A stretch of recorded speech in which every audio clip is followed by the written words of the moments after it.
बहू की कहानी। आपकी आंखें सजल हो उठेंगी। बहू कहाँ मर गई? अंदर से आवाज आई। जिंदा हूँ माँ जी। तो फिर मेरी चाय अभी तक क्यों नहीं आई? कब से पूजा करके बैठी हूँ, ला रही हूँ माँ जी। बहू चाय के साथ भजिया भी ले आई। सास ने कहा, तेल का खिलाकर मारोगी क्या? बहू ने कहा, ठीक है माँ जी, ले जाती हूँ। सास ने कहा, रहने दे, अब बना दिया है तो खा लेती हूँ।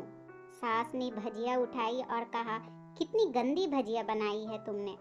बहू ने कहा, माँ जी मुझे कपड़े धोने हैं, मैं जाती हूँ। बहू दरवाजे के पास छिप कर खड़ी हो गई। सास भजिया पर टूट पड़ी और पूरी भजिया खत्म कर दी।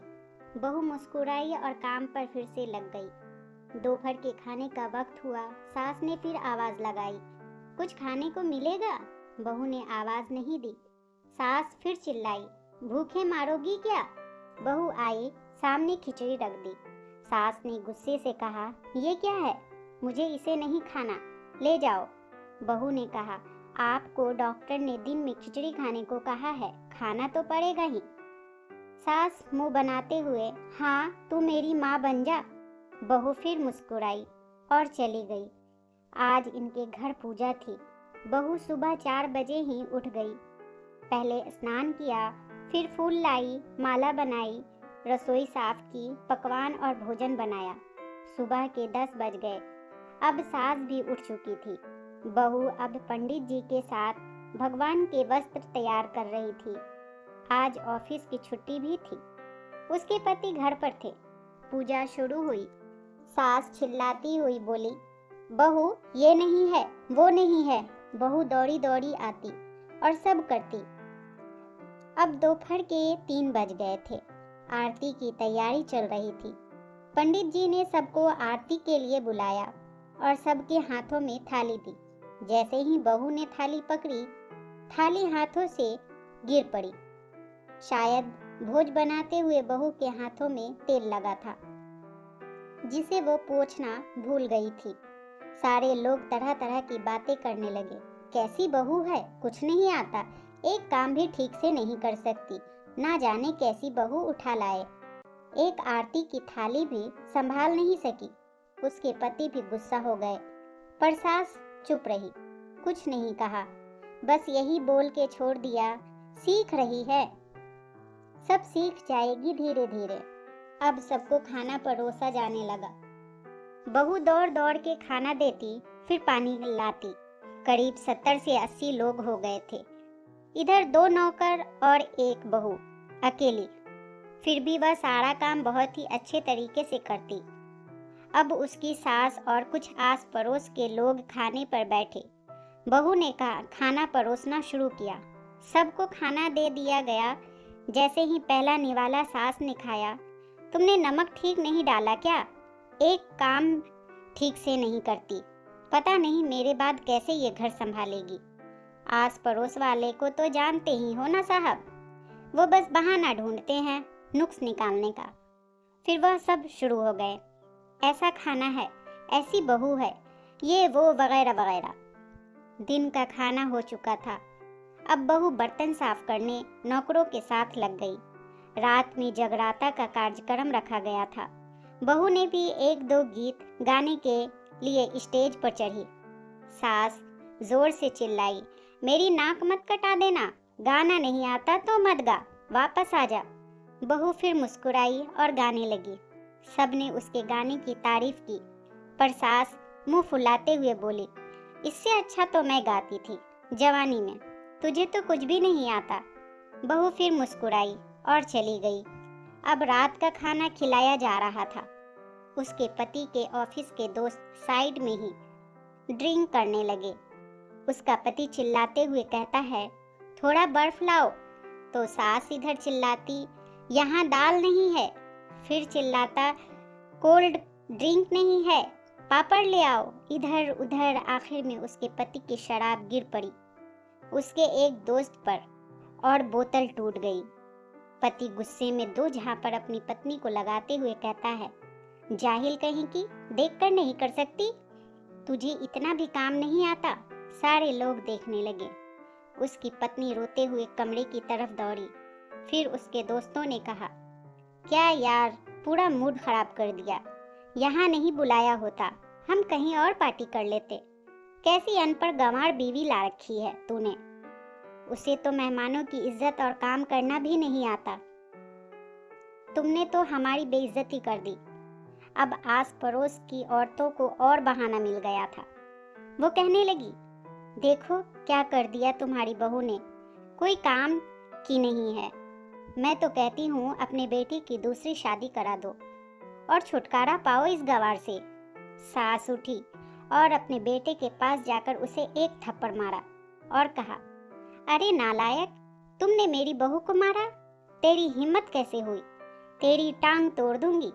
उसके बेटे के दोस्त कुछ कहने ही वाले थे कि उसकी माँ ने घूरते हुए कहा, चुप, बिल्कुल चुप। यहाँ दारू पीने आए हो, जबकि पता है तुम सबको कि आज पूजा है और तुम्हें पार्टी करनी है। कैसे संस्कार दिए हैं तुम्हारे माता पिता ने। और किसने मेरी बहू को जाहिल बोला। जरा इधर आओ, चप्पल से मारूंगी अगर मेरी बहू को किसी ने एक भी शब्द कहा तो। अरे पापी, तूने उस लड़की को बस इसलिए मारा कि तेरी शराब की बोतल टूट गई। पापी, वो बच्ची सुबह 4 बजे से उठी है, घर का सारा काम कर रही है, ना सुबह से नाश्ता किया, ना दिन का खाना खाया है। फिर भी हंसते हुए सबकी बातें सुनते हुए, ताने सुनते हुए घर के काम में लगी रही। तेरे यार दोस्तों को वो अच्छी नहीं लगी, जूते से मारूंगी तेरे दोस्तों को जो कभी उन्होंने ऐसा कहा। उसके यार दोस्त चुपके से खिसक लिए। अब सास बहू के कमरे में गई और बहू का हाथ पकड़कर बाहर लाई और सबके सामने कहने लगी, किसने कहा था अपनी बहू को घर से निकाल के दूसरी बहू ले आना। जरा सामने आओ। कोई भी सामने नहीं आया। फिर सास ने कहा, तुम जानते भी क्या हो मेरी बहू के बारे में। ये मेरी माँ भी है, बेटी भी है। माँ इसलिए मुझे गलत काम करने पर डांटती है और बेटी इसलिए कभी कभी मेरे दिल की भावनाएं समझ जाती है। मेरी दिन रात सेवा करती है, मेरे 1000 ताने सुनती है, पर एक शब्द भी गलत नहीं कहती कभी, ना सामने न पीठ पीछे। और तुम कहते हो दूसरी बहू ले आऊं। याद है ना छुटकी की दादी, अपनी बहू की करतूत। सास ने गुस्से से पड़ोस की महिला को कहा, अभी पिछले हफ्ते ही तुम्हारी बहू तुम पति पत्नी को भूखे छोड़ घूमने चले गए थे। मेरी इसी बहू ने 7 दिनों तक तुम्हारे घर पर खाना पानी, यहाँ तक कि तुम्हारे पैर भी दबाने जाती थी, और तुम इसे जाहिल बोलती हो। जाहिल तो तुम सब हो जो कोयले और हीरे में फर्क नहीं जानते। अगर आइंदा से मेरी बहू के बारे में किसी ने भी एक लफ्ज भी कहा या बोला तो मुझसे बुरा कोई नहीं होगा, क्योंकि ये मेरी बहू नहीं, मेरी बेटी है। बहू सिसकियां लेते हुए फिर कमरे में चली गई। सास ने एक प्लेट उठाई और भोजन परोसा और बहू के कमरे में खुद ले गई। सास को भोजन लाते देखा तो बहू ने कहा, अरे माँ जी, आप क्या कर रही हो, मैं खुद ले लेती हूँ। सास ने प्यार से ताना मारते हुए कहा, डर मत, इसमें जहर नहीं है, मार नहीं डालूंगी तुझे नई सास चाहिए होगी, पर मुझे अभी भी तू ही मेरे घर की बहू चाहिए।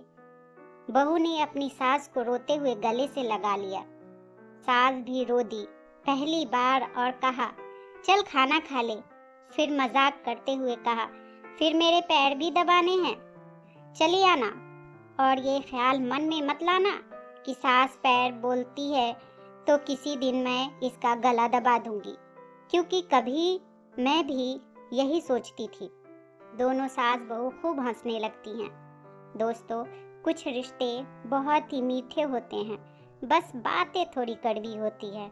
दोस्तों, इस कहानी से सीख मिलती है हमें कि सास अगर अच्छी हो तो किसी में भी नहीं कि बहू को कुछ सुना सके। ऐसी सास बहुत ही कम औरतों को मिलती है। दोस्तों, आपको ये कहानी कैसी लगी हमें कमेंट में ज़रूर बताएं। प्लीज़ चैनल को लाइक, शेयर और सब्सक्राइब ज़रूर कर दें। एक नई कहानी के साथ मैं आपसे फिर मिलूंगी। इस कहानी को सुनने के लिए आपका बहुत बहुत धन्यवाद।